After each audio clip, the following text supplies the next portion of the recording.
जय हिंद dear student. Physics time के यूट्यूब चैनल पर आप सबका स्वागत है। आज के लेक्चर में हम लोग करने वाले हैं प्रॉपर्टीज ऑफ बी।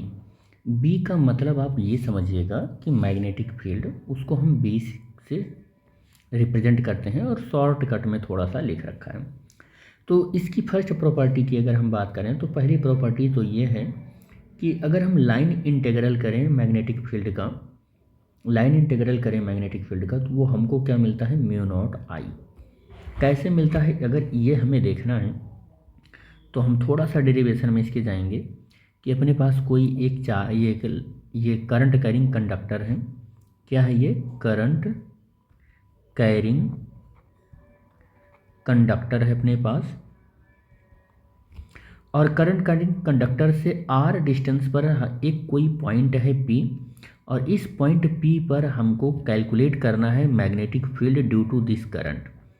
तो हमें एम्पियर के लॉ से ये पता चल चुका है, जिस पॉइंट पर मैग्नेटिक फील्ड कैलकुलेट करना है उस पॉइंट से होते हुए एक एम्पीरियन लूप ड्रॉ कर लो। अगर मैंने एक एम्पीरियन लूप ड्रॉ कर लिया या एम्पीरियन कह सकते हैं कि सरफेस ड्रॉ कर लिया, उस सरफेस के किसी भी पॉइंट को या उस सरफेस को या उस लूप को डीएल बहुत सारे ऐसे एलिमेंट में डिवाइड करो, और डीएल को एक डायरेक्शन में, किसी भी डीएल का डायरेक्शन फाइंड करो। तो सपोज कर लेते हैं ये डीएल है जो कि टेंजेंट के डायरेक्शन में होगा। और अगर इस पॉइंट पर मैग्नेटिक फील्ड की बात करें तो वो भी मैग्नेटिक फील्ड भी इसी डायरेक्शन में होगा, यानी कि theta becomes between the dl and b. तो हम थीटा की वैल्यू 0 रखेंगे, ज़रूरत कहीं पड़ी तो इस पॉइंट पर रखेंगे। तो हमें ये देखना है कि इस पॉइंट पर यहाँ पर b की जो वैल्यू होगी, v is equal to mu not 2 pi I by r होगा। आई इसमें करंट कैरिंग कंडक्टर में करंट है, आर इस डिस्टेंस पर हमको मैग्नेटिक फील्ड, जिस पॉइंट पर मान लो पी पॉइंट है, पी पॉइंट पर इस वायर से आर डिस्टेंस पर मैग्नेटिक फील्ड जहाँ पर कैलकुलेट करना है उसका डिस्टेंस है, और बी मैग्नेटिक फील्ड है। तो हमें कैलकुलेट क्या करना है, हमें ये देखना है कि इस प्रॉपर्टी में ये कैसे इक्वल हो जाता है। तो अगर इसको इक्वल देखना है, तो हम पूरी जो वैल्यू जानते हैं वो वैल्यू यहाँ पर पुट करेंगे। वैल्यू क्या जानते हैं, तो हम इसका LHS लेकर चलते हैं, यही वैल्यू जानते हैं। और LHS में हम क्लोज्ड सरफेस का यहाँ पर करेंगे लाइन इंटीग्रल, ठीक है। तो B डॉट डी एल, और B dot D L LHS लेकर चल रहे हैं, हमें RHS लाना है। तो ये हमको मिल जाएगा B DL और cos 0 डिग्री, और cos 0 डिग्री हमने यहाँ ले लिया। cos 0 डिग्री की वैल्यू आप बताना हमको, तो ये वैल्यू 1 होती है। अगेन हम फिर क्या करेंगे, इस स्टेप को यहाँ लेकर आते हैं और b की वैल्यू पुट करते हैं, mu not upon 2 pi I by r और इंटू डी एल। ये डॉट मत लगाओ, अब तो डी एल हो गया है। Mu not upon 2 pi I by r common कर लो और इंटू डी एल। ये छोटे से एलिमेंट की लेंथ डी एल है, ऐसे अगला element D L D L D L D L D L D L D L D L. अगर मैं कहूँ कि इसकी पूरी, इस लूप की पूरे की रेडियस आर है, मान लो इस लूप की रेडियस आर है, तो इस D L D L D L को ऐड करोगे तो क्या मिलेगा, एल मिलेगा। और ये एल इस लूप का क्या होगा, आर रेडियस का सरकमफेरेंस है, तो 2 पाई आर हो जाएगा। तो इस पूरे की जो वैल्यू आई, ये कितना आ गया, ये कितना आया बेटा, आई बाई आर और इंटू 2 पाई आर आया। 2 पाई आर में आप देखो तो आर से आर कैंसिल, 2 पाई से 2 pi cancel, we will get only कितना मिलेगा हमको, म्यू नॉट आई मिलेगा। RHS आ गया कि नहीं आ गया, LHS लेकर हम चले थे, RHS आ गया। तो फर्स्ट प्रॉपर्टी हमारी तो ये है कि line integral of magnetic field of a closed surface is just equal to the mu naught I. इसी को फर्स्ट प्रॉपर्टी ऑफ बी बोल रहे हैं, ठीक है। हम सेकंड प्रॉपर्टी देखते हैं कि क्या होगी। सेकंड प्रॉपर्टी, सपोज कर लेते हैं कि अपने पास बहुत सारे ऐसे नंबर ऑफ वायर हैं, I1 करंट फ्लो हो रहा है, I2 करंट फ्लो हो रहा है, I3 करंट फ्लो हो रहा है, कोई करंट आ रहा है, कोई करंट जा रहा है, ज़रूरी नहीं है कि करंट सारे एक ही डायरेक्शन में हो, ऐसे बहुत सारे करंट हैं। हमें किसी पॉइंट पर मैग्नेटिक फील्ड मान लो कैलकुलेट करना है, तो जिस पॉइंट पर कैलकुलेट करना है इससे एसोसिएटेड हम क्या करने वाले हैं, एक एम्पीरियन लूप ड्रॉ करने वाले हैं। यहाँ पर I1 current, I2 current, I3 current, I4 current, I5 current ऐसे होगा। लेकिन नेट करंट अगर इस लूप के अंदर मैं बोलूँ तो उसे मैं बोल रहा हूँ कि I है। नेट करंट क्या है? I है।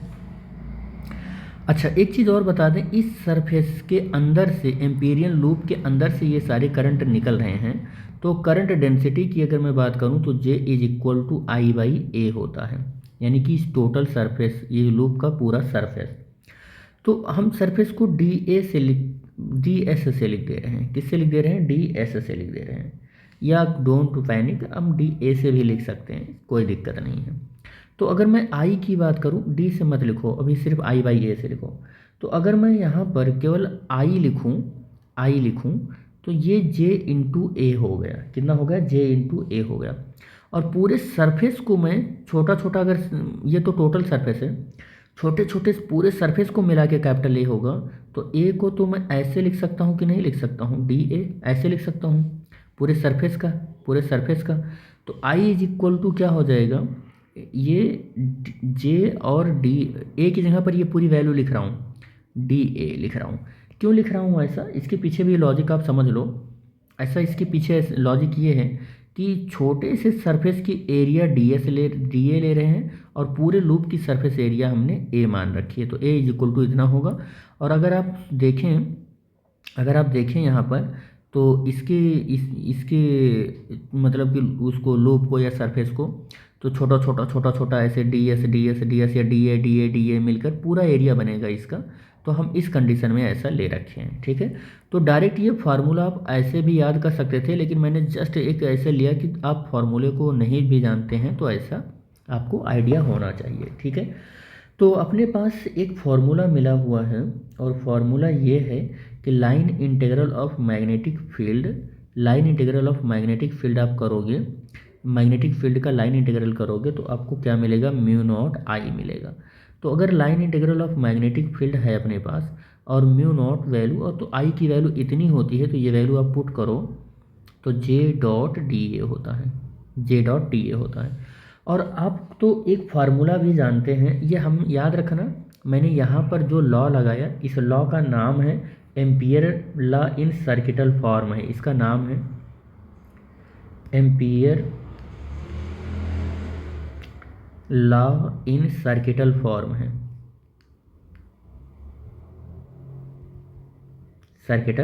है, ठीक है। तो अगर मैं यहाँ पर एक लॉ लगाऊं, यानी कि मैं लिखूं कि according to the Stokes law, Stokes theorem लगाता हूँ, थ्योरम बोलते हैं। तो स्टोक का थ्योरम ये कहता है कि डॉट प्रोडक्ट ऑफ किसी का, अगर डॉट प्रोडक्ट है फिजिकल क्वांटिटी का, इसमें लगा रहा हूँ, तो देखो क्या हो जाएगा, B.dl और इज इक्वल टू, और ये हमारा क्या है, लेंथ का है पूरे कर्व सरफेस का। तो अब हमारे सरफेस एरिया, यानी कि लाइन इंटीग्रल सरफेस इंटीग्रल में कैसे चेंज होता है, डाइवर्जेंस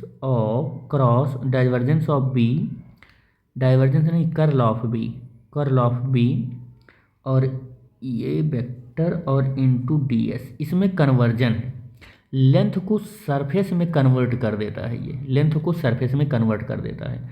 तो हम इसे equation number, according to the Stokes theorem लगाने के बाद इसे इक्वेशन नंबर 2 बोल दे रहे हैं, इसे इक्वेशन नंबर 1 बोल दे रहे हैं।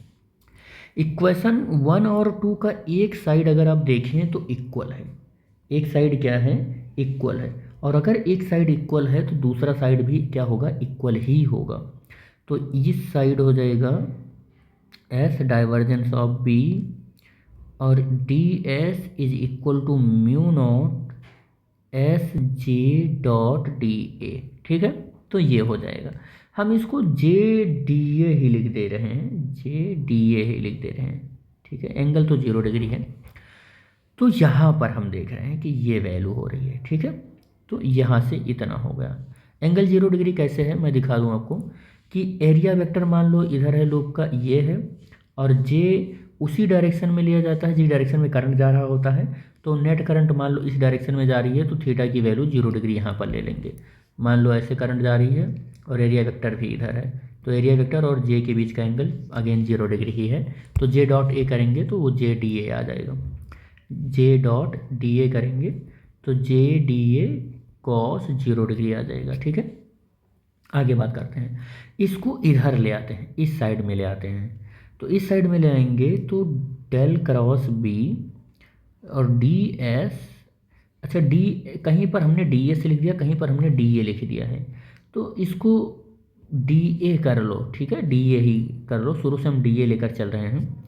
माइनस म्यू नॉट और इंटीग्रेशन ऑफ एस, और ये क्लोज सरफेस का ही इंटीग्रेशन है, ये तो बात आप ध्यान रखना।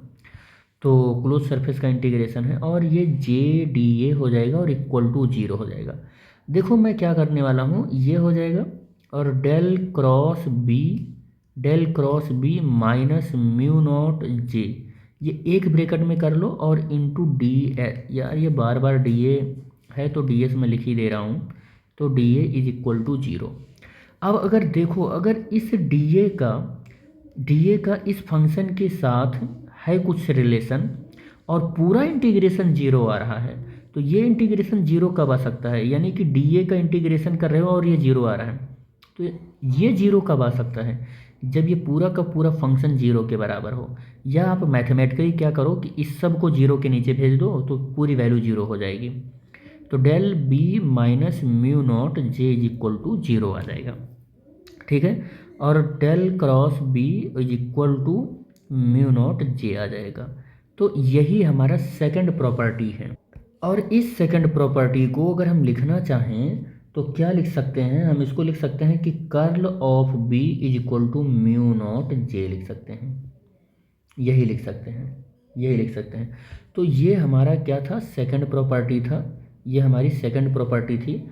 और सेकंड प्रॉपर्टी क्या थी, सेकंड प्रॉपर्टी ये थी कि del cross B is equal to mu naught J, या हम कह सकते हैं कि curl B is equal to mu naught J था। ठीक है, ये तो यही हमको प्रूव करना था, यही हमको क्या करना था, प्रूव करना था। ठीक है, ये प्रूव करना था या ये प्रूव करना था, ये प्रूव हो गया।